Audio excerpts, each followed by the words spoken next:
Hello, everyone. It's Billy Younger again for Physics Solutions. I just wanted to solve a problem this time where we're going to do what I call half an Atwood machine. So basically, an Atwood machine would be a pulley with two strings and two masses hanging on the two sides. For excitement, you'd obviously want the two masses to be different. So that's what we're going to do. In this case, instead of having two masses hanging, I'm going to have one mass sitting on a frictionless table and the other mass hanging. And we're going to calculate the tension and the acceleration. And this is a good characteristic problem for learning how the Atwood machine works, learning how to estimate what the tension is and stuff of that sort. So let me start off by sharing my screen so you can see the actual problem. So you can see here, it says a 30-kilogram box sits on a level tabletop that has negligible friction between it and the box. The box is attached to a horizontal string, horizontal so that it doesn't lift up on the box or pull down on it or anything like that.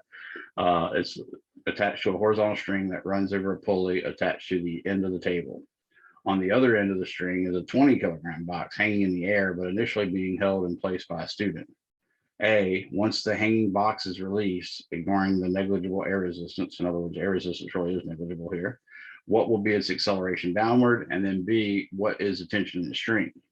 John Archibald Wheeler, famous physicist who was literally nearly won a Nobel Prize like 3 or 4 times or something, always taught us, and he was a great teacher, by the way. He always tried to teach people to never solve a physics problem whose answer you don't already know. I suspect you guys can see that the 20-kilogram mass, though is not as big as 30 kilograms, you're not really fighting the 30-kilogram mass because that's the weight that you'd actually fight. And the weight would be 30 kilograms times 9.8.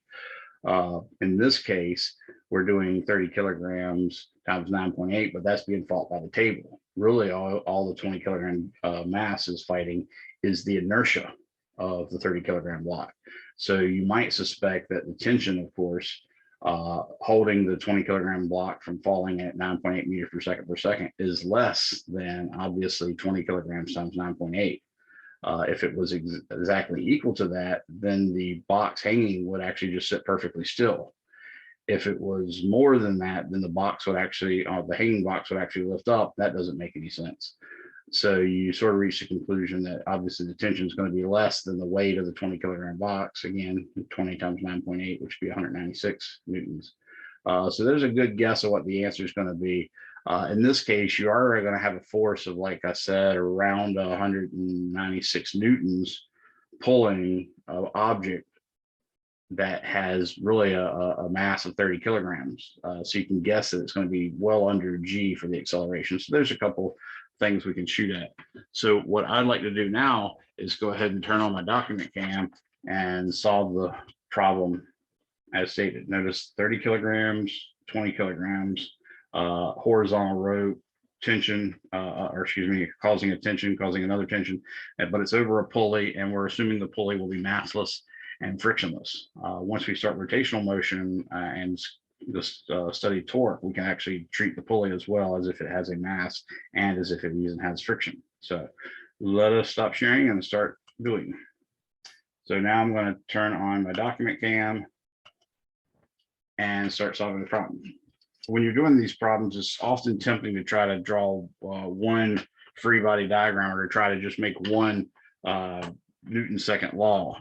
You really should avoid that. It takes a lot of practice to try to just draw one free body diagram and one F equals ma for a multi-body problem. So it's almost always better to start off with the free body diagrams of the individual parts. And somehow I knocked my camera, so apologize for that. I'm trying to straighten it up.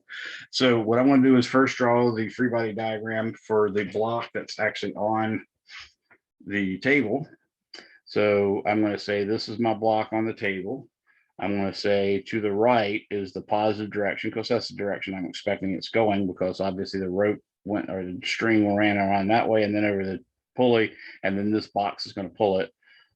I'm going to say this is the positive Y direction, and this mass is the 30 kilogram mass. So right, 30.0 kilograms right there. And of course, this is my negative Y axis. That's my negative X axis. Now the forces acting on this are, of course, the weight, which points downward, which is the negative y direction. And of course, weight is just m times g, which in this case, 30 kilograms times 9.8 gives us 294 newtons. Now, acting in the upward direction to counteract that is the normal force, and that's the force applied by the table. As I've mentioned before in my videos, the normal force really is a force that acts perpendicular to a surface, but the technical mathematical term for a vector perpendicular to a surface is normal. Okay. Now, those are two vertical forces, and you can see since they're the only ones, in reality, that's the equilibrium, and that just tells us Fn minus 294 newtons is equal to m times a in the y direction. But we're not expecting this box to jump up and down or to take off, accelerate in any way in the vertical direction. So it actually has to equal 0. So I get Fn minus 294 equals 0. That tells you that the normal force is 294. But that's not the only force. There's also a tension. What the box knows is it has no idea there's a box around the corner from it. All it knows is there's a rope attached to it, and that rope is pulling it to the right, and we call rope forces tensions. So when you do these free body diagrams, kind of keep in mind the only forces that can act on things are things that are touching the body, plus the weirdo gravity. Gravity can pull and manifest itself as a weight, and that's not actually touching the earth, but it's always going to be pulling there. So that's the deal when you're making free body diagrams, is the forces have to be coming from something touching the object, or it has to be due to gravity, or that's it. So that's the total forces for the one object. Now what I'm going to do is draw a free body diagram for the hanging mass. Actually, yeah, I'll go ahead and do that. Sometimes I usually write the equation of motion, the F equals ma equation, before making the other diagram. I'm just going to do it this way this time. So in this case, the hanging mass, we've got a 20.0 kilogram mass hanging. We also have, notice I've chosen down as the x direction, because if this object goes to the right, then this object's going to go down. So that motion I considered positive. That means this motion I should consider positive as well. Not only that, unless the string were to get slack or to stretch, both of which we're ignoring, then if this block moved 1 inch, this block would move 1 inch. If this block moved 1 inch in 1 second, this block would move 1 inch in 1 second. And if this block moved 1 inch in 1 second and 2 inches in the next second, this one would do the same thing. So you see that the two accelerations are exactly equal. In this case, we got a negative force acting in the x direction, because according to the box, it's just trying to fall at a rate of 9.8 meters per second, but the rope is slowing it down. So it sees its tension as pulling it up. And then it also sees gravity as pulling it down in terms of weight. And of course, the weight, like we said, is equal to mg, which in this case, 30 times 9.8 isn't, or excuse me, 20 times 9.8 is in fact 196 newtons. So this force is 196 newtons. So now let's draw our free body. Now that we have our free body diagrams, let's go ahead and draw and write out our Newton's second laws of motion. As I told you, the y motion is irrelevant here. The summation forces in the y direction equals mass times acceleration in the y direction, which was 0, just gave us that the normal force was equal to 294 newtons, which is the weight. And that's normally what happens when a table is, the surface is horizontal and no ropes are lifting up on it or down on it in any way, or no one's pushing down on it or up on it in any way. That's generally what the normal force is. Because there is no y acceleration, the acceleration in general is just going to be called a, and it happens to be an x acceleration. So now I'm going to write Newton's second law for the x dimension. The summation forces in the x direction equals mass times acceleration in the x direction. And that's going to be our only acceleration. So I'm going to drop that subscript completely. In this case, you see this only has one force acting on it, and that is acting in the positive direction. So I'll write T instead of negative T is equal to 30.0 kilograms times A, and that's going to be called equation 1. Over here, I have the summation forces in the x direction equals mass times acceleration in the x direction. Again, we're just calling that x. In this case, I got 196 newtons minus T is equal to 20.0 kilograms times A. That's going to be called equation 2. And this is a common trick. One of the things we learned in math is how to solve systems of equations. This is a system of 2 equations, 2 unknowns. I don't know A, I don't know T, I don't know A, I don't know T. You always have to have at least one, you have to have one equation for every unknown. Sometimes having more equations can actually make it impossible. So you got to be careful with that. But one of the tricks we learn in basic algebra, maybe algebra 2 or something, is that you can, multiply one equation by a constant, as long as you do it all the way across and the constant is not 0, that's allowed. You can multiply the other equation by a constant, a different constant, even long as you multiply it by both sides and it's not 0. You could also do the same thing with division. You could divide it by, again, not 0. When you do that, that can force the coefficients of one of the variables to match, but be opposite in sign. And then you just add them and they match, they cancel out. In this case, we've already got it set up. This has a coefficient of -1. This tension has a coefficient of +1. So adding them is a really smart way to solve the system of equations. So what I'm going to do is I'm going to add 1 and 2. I will do it in such a way that it looks obvious what I'm doing. I'm going to say T is equal to 30.0 kilograms times A. And I'm going to say over here, 196 newtons minus T is equal to 20.0 kilograms times A.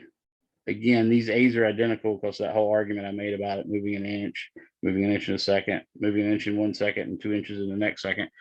So when I add these two, you can see there's no plain newtons here. So this side's just going to become 196 newtons. The T minus T gives you 0. And in this case, I get 30 kilograms times A plus 20 kilograms times A. That's just like 30x plus 20x. So I'm going to call that 50.0 kilograms times A. So A is clearly 196 newtons divided by 50.0 kilograms, which you can see is very near 4. And in fact, when you calculate it, it turns out to be, double checking my math, 196 divided by 50 gives me 3.92 meters per second every second. Again, that's one of my pet peeves. I want people to read this as meters per second. Even if they write it as meters per second squared, still say it as meters per second, because it tells you about the motion. It says that the speed is going to change by 3.92 meters per second every second it's traveling, assuming it's a constant acceleration. So there's our acceleration. So that's part A. And we see, as we guessed, that that acceleration would be less than the acceleration due to gravity. So we did get that right. That's normal. Now we got to calculate the tension. We can see the easiest way to calculate the tension is plugging the acceleration A back into one of the equations, but in this case, the one would be really easy. So that's the way. This is one of the tricks you're learning in physics, are just at least hopefully being reminded in your physics class that a way to solve a system of equations is to add them, or maybe even multiply each of them by a number first and then add them so that you can eliminate one of the variables. Then, since you only have one variable in the equation, you can solve for that variable and get the answer. And then you can plug that variable back in any of the equations and solve for the other one. So in this case, now I'm going to take A and plug it back into 1. So I'm going to say 1 and A implies T is equal to 30.0 kilograms times 3.92 meters per second every second. When I do that, I say 30 times 3.92, and I get 117.6, which I'm going to call just 117. So T is equal to 117.6 newtons. That's an extra sig fig, obviously. So I'll say approximately 118 newtons is the answer, and that's the answer to B. Notice how much sense that makes. The the system is a table like this with a box going over a pulley. And this box right here is pulling on it. And that's the only force that's contributing to 50 kilograms moving. This 30 kilogram guy and this 20 kilogram guy are both moving. And the only force that contributes to that motion is really the weight of this one, which is 196 newtons. That 196 newtons, though, is not accelerating just to 20 kilograms, because if it was, it would accelerate at 9.8. It has to accelerate to 50 kilograms, which is why we had 196 divided by 50. That gave us an acceleration that was much less than gravity. But then you go back and look, okay, well, the blocks are accelerating at 3.92 meters per second every second. That must mean this tension has to be enough to accelerate that 30 kilogram block. Well, Newton's second law just says the tension has to equal the mass times acceleration. And that's exactly what it was, 118 newtons. So hopefully that helps you with this fairly simple problem that can look really simple and then messes up a lot of students. If that helps, have a good day.